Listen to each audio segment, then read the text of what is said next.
All right, Michael Schmidt, thanks for joining me. Charles Moscowitz here, Monday through Friday, live at 12 to 1 p.m. Eastern Standard Time.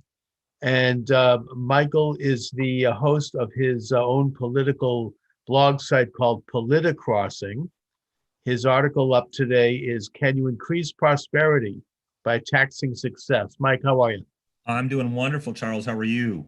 Good. So, can we increase prosperity by taxing success? Short answer would be no. I um, figured you'd say that. yeah, I think um, the piece that I wrote was dealing with the wealth tax that Senator Elizabeth Warren has proposed. Yes. And now apparently President Biden is proposing a tax increase.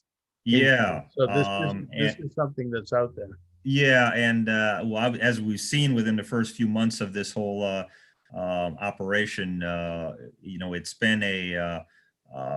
it's been basically every liberal policy that you can imagine has been worked at being proposed and trying to push through Congress. So, what they want to do is, at least Elizabeth Warren's wealth tax plan is an ultra millionaire wealth tax, and she wants to have a 2% wealth tax on anybody that has a wealth of 50 million to $1 billion.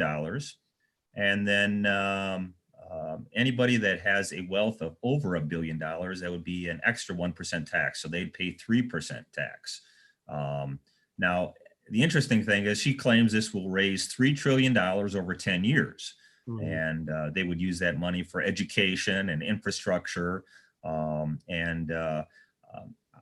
The funny thing is, I think a lot of this is the question, or the thing that you always hear a lot from the Democrats is, well, the rich need to pay their fair share. So Right. what is their fair share?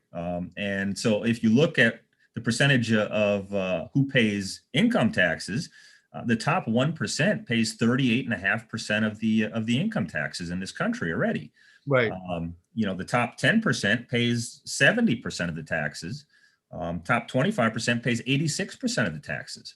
So they're already paying their fair share and then some. Whereas in comparison, the bottom 50% are only paying 3.1%. So I think there's this misconception out there that the rich aren't contributing or aren't paying their fair share, and they're getting out of paying their taxes, and they're not. Now, Well, I mean, are there this is an appeal. loopholes? Yes. But this You know, is an do appeal. they have good tax attorneys and tax accountants to find loopholes? Of course, but regular people do as well, right? So I think everybody, as far as I'm concerned, and I've proposed this for a long time, and I've been a big fan of it, is do a 10% across the board tax. The You know, flat tax. everybody has skin in the game at that point. So Yeah, I hear you. I mean, it's sort of the earned income tax credit has resulted in people below a certain income paying zero taxes, and that's something that was actually implemented in the Reagan administration. And I tend to agree that we're all American citizens, and we all should pay some tax to uphold the government because we're all benefiting from this government. But when Elizabeth Warren, appeals to class envy by saying, "Oh, you got to take something from the rich because they're successful and distribute it to you because you want it, because somehow for some reason you deserve it." First of all, I mean, I get the appeal, but on a practical level, I don't think it usually works out that way. When they raise taxes on the rich don't pay those taxes because the rich have, first of all, most of them are internationalist business people who have investments all over the world and who don't really care about what one country does. They'll just shift it over to another country or to the Cayman Islands or wherever. yeah. And secondly, they have a staff of very well paid and very experienced accountants who, as you say, can find loopholes. They can, shelter the money. I mean, when the passage of the Income Tax Act of 1912, one of the provisions of that, which is not well known, is that it also created the foundation and the nonprofit. And the foundations were a place where the super rich could park their enormous wealth into a tax-free entity, and then use the money for two purposes. Firstly, to pay their various friends and cronies and lackey family members, and secondly, Mhm. to buy influence in politics and culture, to change the culture. And most of them were taken over by the left by the 1930s, including the Ford Foundation, the Rockefeller Foundation, and the Carnegie Institute. So, they're going to find, I only mention all this to point out that they're going to find ways to circumvent these laws. And the result is that you and I, the middle class, the lower middle class, we're the ones that are going to get stuck holding the bag. We're the ones who are going to get stuck paying these tax increases. And the result is that we're going to be hurt. We're going to have to shrink our businesses. We're going to see employment contract. And that only further empowers the very wealthy, super wealthy, that people like Elizabeth Warren are claiming to go up against. Right. Well, I mean, obviously, and I made this point in my article was, do you think they're going to stop at wealth of 50 million? Let's just say it doesn't raise the $3 trillion over 10 years that they're looking for. Well, you know what? I guess we're going to have to adjust it down now. Let's see. We're going to start taxing people that are 20 million or more, and then down to maybe 10 million or more. We have to find a way to get that money coming in. And you think they're not going to go down to 1 million or more? It's an ever expanding zone, and once it starts, it never will sunset. So we found that so much throughout government programs. So and like I also said in my piece, do you think Bill Gates is going to be paying? I mean, he'll find a way to get out of it. I mean, yes, he's a big time liberal, but I don't know that he wants to pay extra taxes. So. No, I mean, he probably has all of his money either overseas or sheltered. And, what you're saying is actually even more stark than what you're mentioning, because it affects all levels of income. And I'll give you an example. Yeah. The stimulus package that was just signed by Congress, $1.9 trillion, less than 10% of it goes to actually help people who are dealing with the COVID virus. And what Biden's very sneakily did, and the left, which passed this package, is that they lowered the definition of who would qualify, for example, for these extra stimulus checks, which previously, there was always a cap. I mean, you don't need to give a check for $1,400 to Bill Gates. Right. I agree with that, but the point is that what they did was they lowered the cap, so that now a family with a joint income, I think of 150,000. Yes. They don't get the check, or they get less money. Correct. An individual gets less money if they earn under 80,000 or 70,000. Yes. The point I'm making is that, people who are into class conflict and envy, they might think, oh, that's great. We're not going to give. But the reality is that you have billions of dollars less going to real people. Instead, it's going to all these liberal special interest groups and fat cat, left-wing organizations and donors who are being paid back for their support for the Democratic Party. Yes. And it's going overseas to groups like the Palestinian Authority and the Burmese communists and who knows who else. The point is that the trickle, the taxing of the rich doesn't necessarily mean you're rich. No. Somebody who's earning 75 grand a year is not rich, but if they redefine, rich as being that, then you're going to get screwed. Well, and again, Charles, it depends on where you live. I mean, if you're making $75,000 a year and you live in New York City, right. It's enough the same as making $75,000 and living here in North Alabama. It's a different kind of. You have to really look at it from that perspective, because certain parts of the country, your dollar goes a little bit further than other parts of the country. So. Oh yeah, absolutely, local standard of living, and I think that they also took off the table for that reason. If there's one small victory, the automatic national $15 an hour minimum wage, which might make sense in New York, as you mentioned, or some of these other big state, wealthy top 1% type states. but it doesn't make sense in Arkansas or Alaska or Idaho, where the standard of living is less, and someone, $15 an hour, I mean, $10 an hour would earn the same thing. And in terms of real dollars and real expenses. So in a sense, tax policy, economic policy, just like so many other policies, it's best done local. It's best done by locally elected officials where they actually are accountable to people and where they live in the community and they have to deal with the consequences themselves. Yeah. Yeah. And, and we didn't have a, federal income tax for a good number of years. I believe until World War I. That's right. Passage of the 16th Amendment, I think it was. Yes. Yeah. So, I mean, until then, we didn't even have a federal income tax. And I think, we're at the point now, again, looking at the policies that we're going here. The other thing that I think this kind of ties into this whole wealth tax, and it's probably another article I'm looking at writing, is you got to look at where oil prices are going, where gas prices are going, and have to seriously start taking a look at inflation, because with all these, this last stimulus bill was a $1.92 trillion package deal. 1.9 trillion. I think over the last year, we've spent $6 trillion now.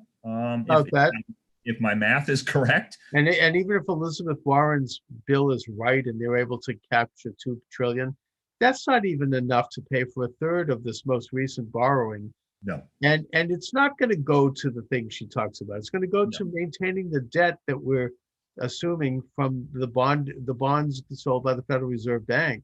Yeah. And the interest on that debt. I mean, if you take a look at the national pie chart of where the annual income from taxes goes, I think it's about a third of it, or maybe a quarter of it, goes to maintaining the interest on the national debt. Mm-hmm. Not even talking about the principal here. We're talking interest.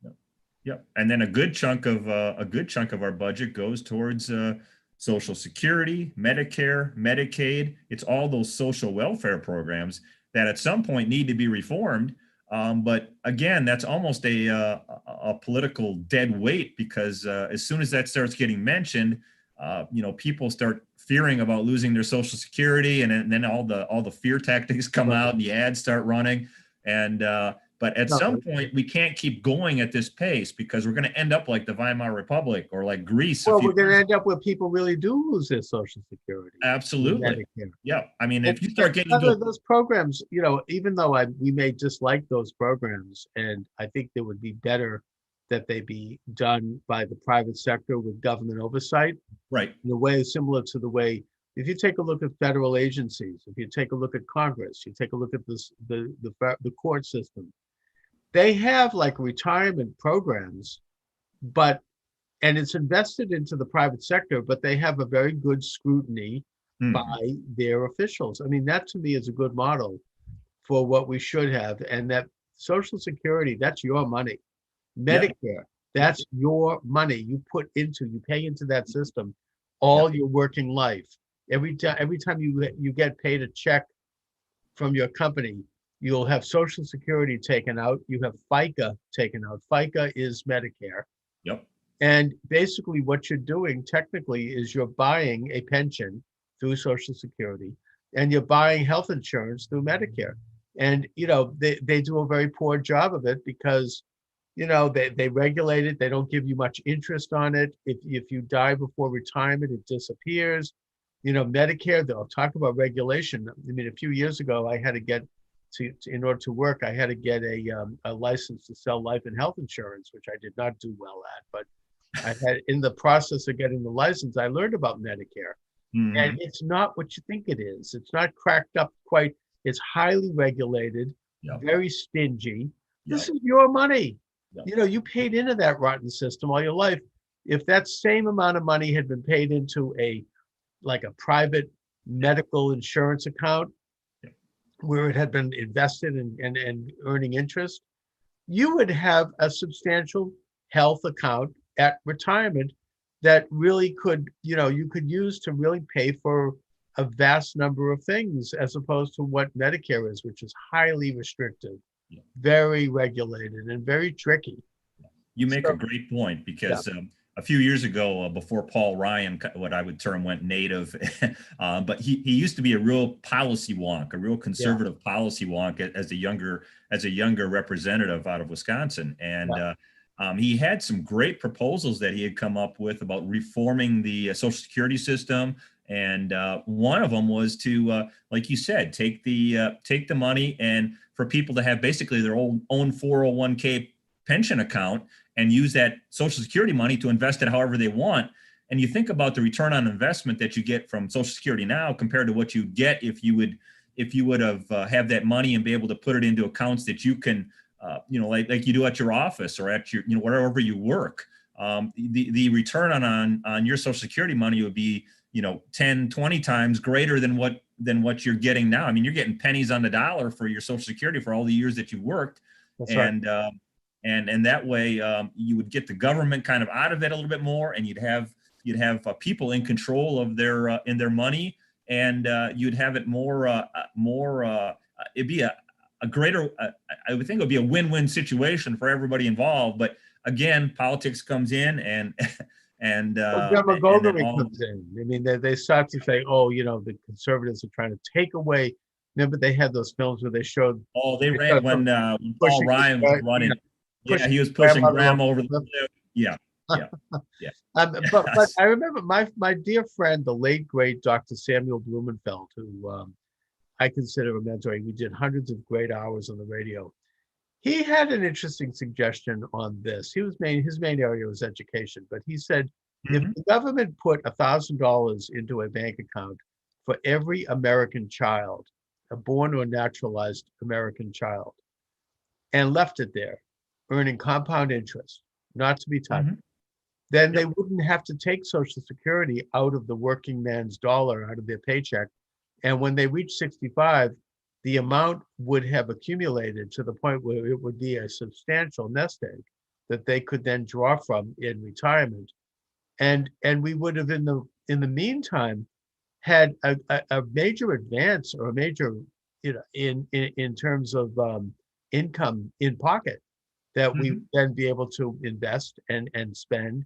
And there's only two things you can do with money when you have it. Either you invest it, in which case it goes to someone else's company, which helps them expand, or Right. you consume it, in which Yep. case you're expanding someone else's business. So, it would be, that would be an economic stimulus. They Yes. wouldn't need to have these big stimulus packages where they borrow $1.5 trillion from bankers at the Federal Reserve. The, Right. the, the stimulus would happen where it should be happening, Yep. at its source, Yep. the source of income for working men and women. Yep. Well, and if Democrats and Elizabeth Warren really were interested in lifting up the working class of America, they would be proponents of limiting government bureaucracy, and they would be interested in expanding the free enterprise, free market system, and getting businesses back open and letting people work and taking away all those restrictions and taxes on people, and just let the free market work. Because let's face it, throughout history, the free enterprise, free market system has been the only system to help lift people up throughout the world. There's no other way to go about doing this. And every time they keep trying to level the playing field, as they call it, with robbing from the rich and trying to give to the poor, it doesn't work. And they've tried it in Venezuela. They've tried it in socialist countries all over the world for years, and it just doesn't work.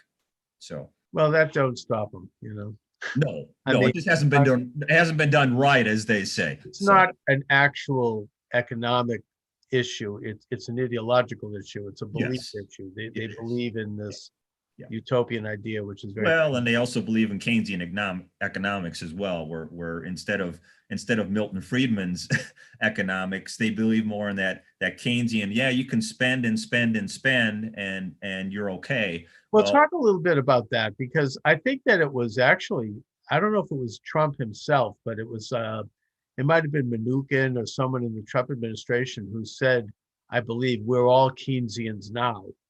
and that the Keynesian economic theory, as opposed to the Austrian theory, is the dominant theory and has been since the 1930s. And in a nutshell, I mean, correct me if I'm wrong, but what Keynes, what Maynard Keynes suggested was that in times of prosperity, you raise taxes because the economy can absorb the increase. Right. And that way, in times of a downturn, and he claimed that there was a natural cycle. It was a slope, that would go up, down, up, down. Then you could spend the money back into the economy and borrow as a way to keep things relatively stable and relatively stimulated. Yeah. Now, that system seems to have been in place since the 1930s, and in a certain way, you have to say that it kind of works, no?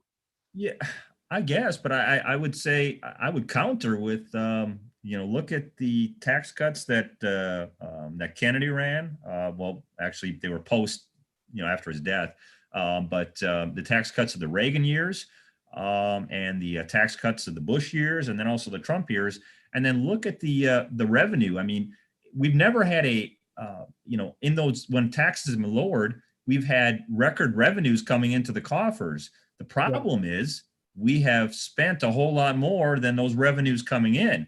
The one time where we had things going in the right direction was with the New Deal and Newt Gingrich, and they actually stopped spending or kind of cut spending enough where we were starting to make a little headway into that debt, and then that kind of got cut off after a couple years, and then we've gone back, and then obviously the Bush years, and then Obama years, and now with the pandemic, I mean, we have just exploded the national debt. And to me, you get to a certain point, I think we're getting close to like 30% of our GDP now with everything that we spent, and so the higher you get on that, you're getting to a point where there's got to be a breaking point, because you can't keep spending and spending and not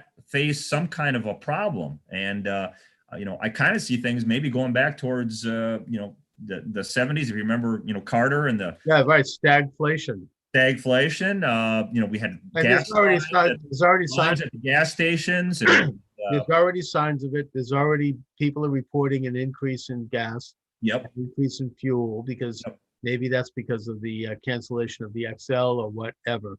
Maybe an increase therefore that reflects an increase in everything, because if you can't have products shipped from A to point B, and that's what gas it requires, and that goes up, then the cost of groceries are going to go up. The cost of the hamburger is going to go up, as the late great Massachusetts Governor Sargent once said. He said, "I lost my election because of the price of hamburger." It has been going up, and that's what people respond to, right?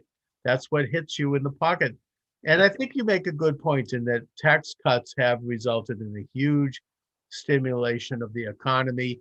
You have the tax cuts of Warren Harding led to the prosperity of the 1920s.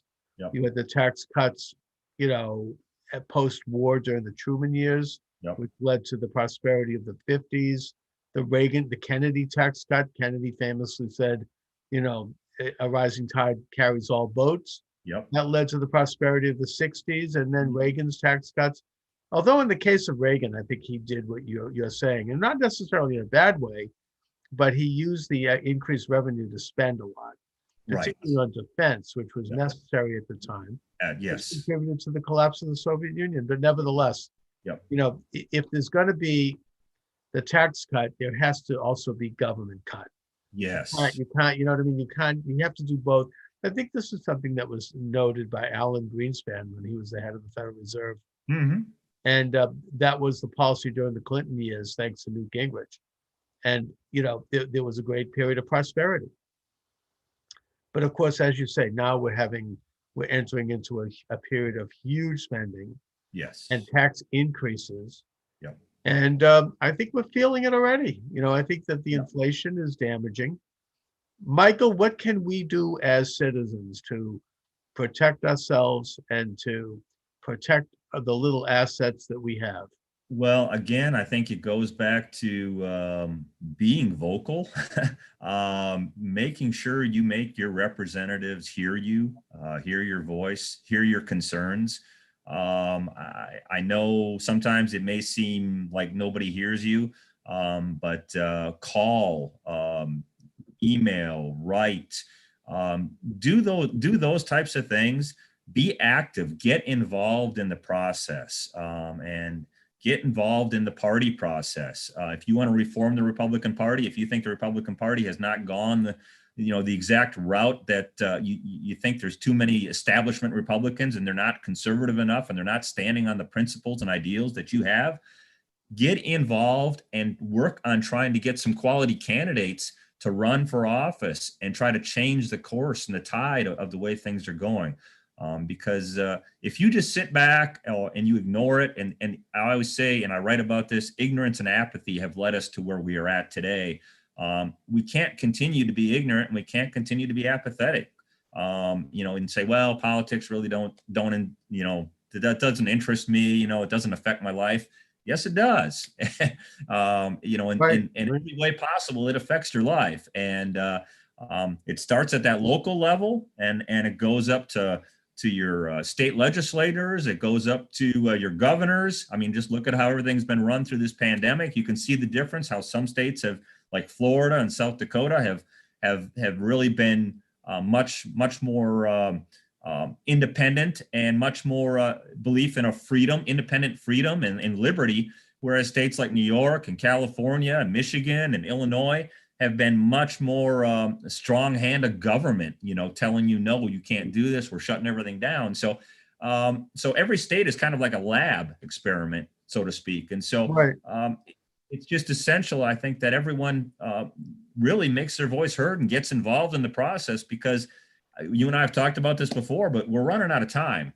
I mean, we're getting to the precipice where, if we don't change the course and the trajectory that we're on, we're going to lose the republic as it stands. I And think some it we've was lost Franklin it already. Roosevelt who said that the states are the great laboratories of democracy. And I don't think there's been much difference in terms of viral spread in the states like Florida versus states like in New York No, or California.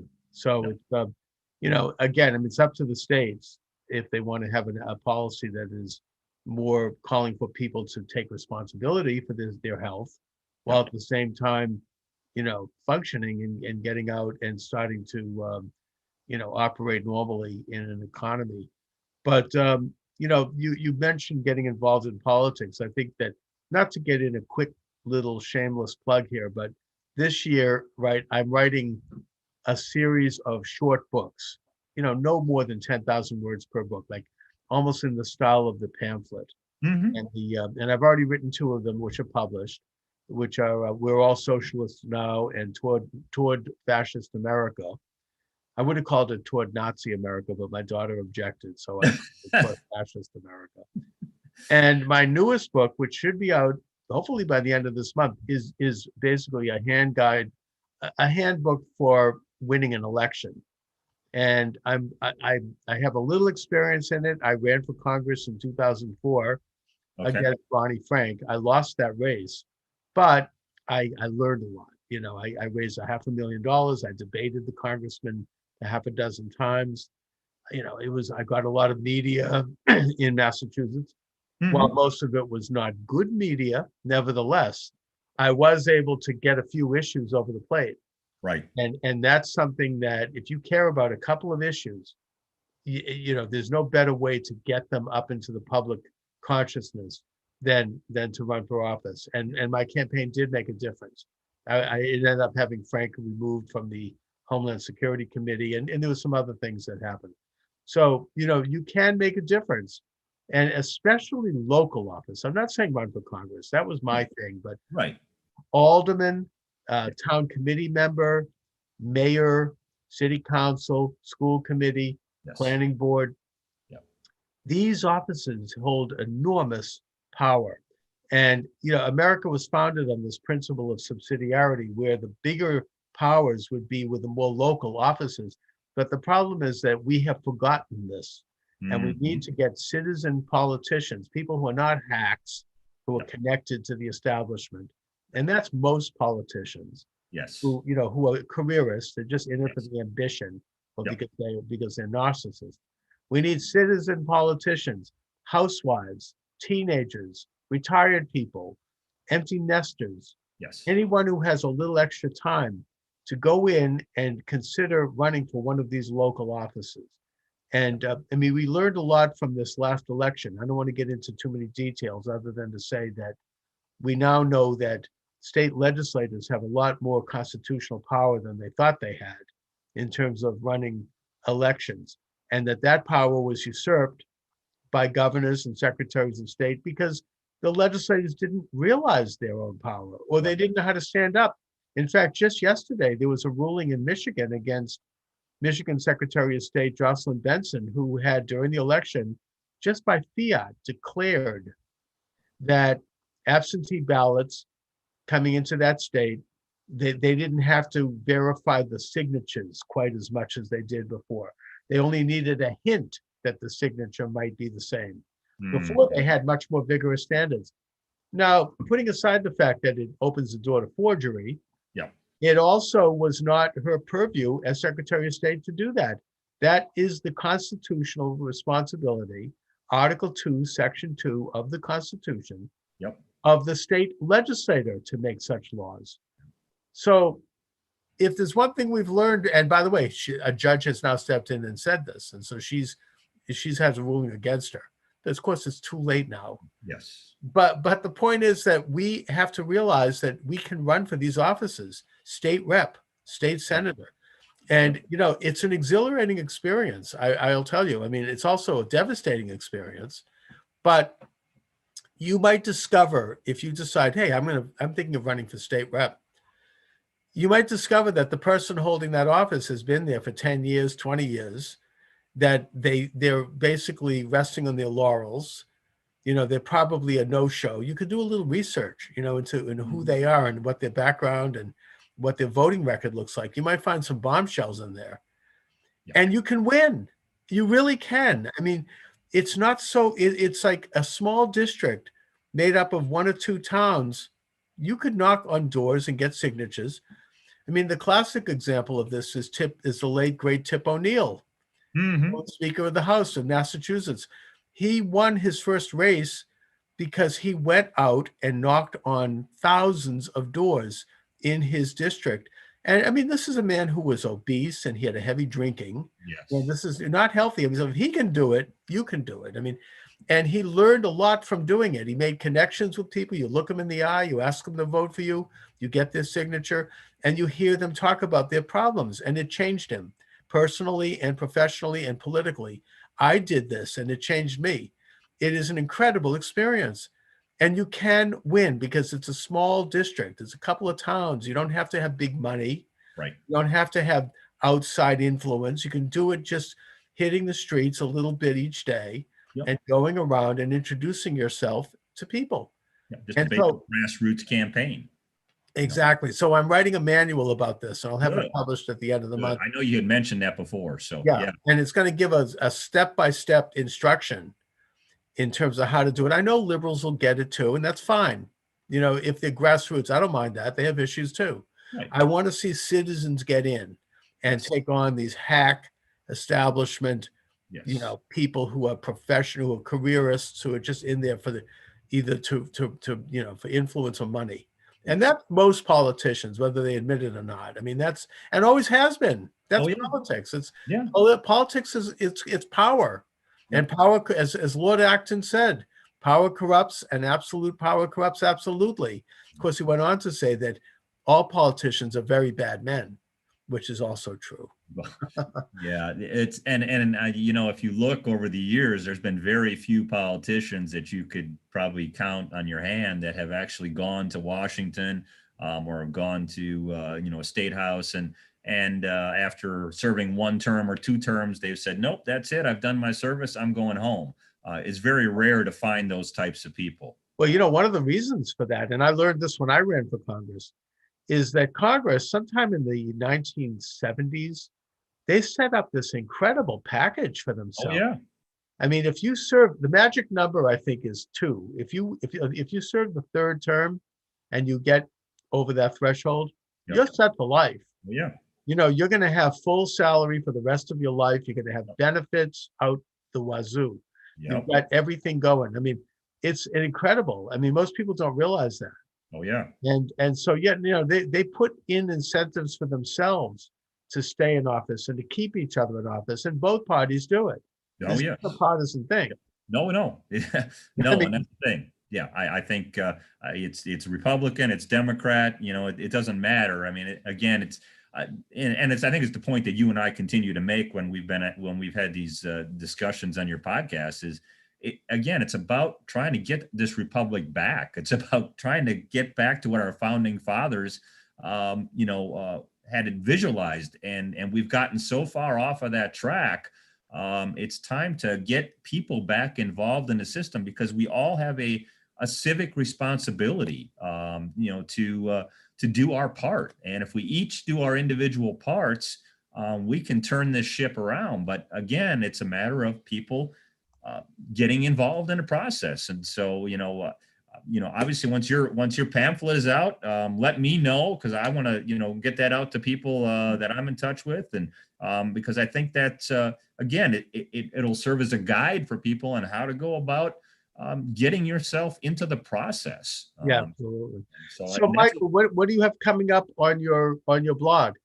I am looking at a couple different pieces. I'm looking at maybe doing a historical piece with the Weimar Republic, and kind of doing a comparison of where we might be heading.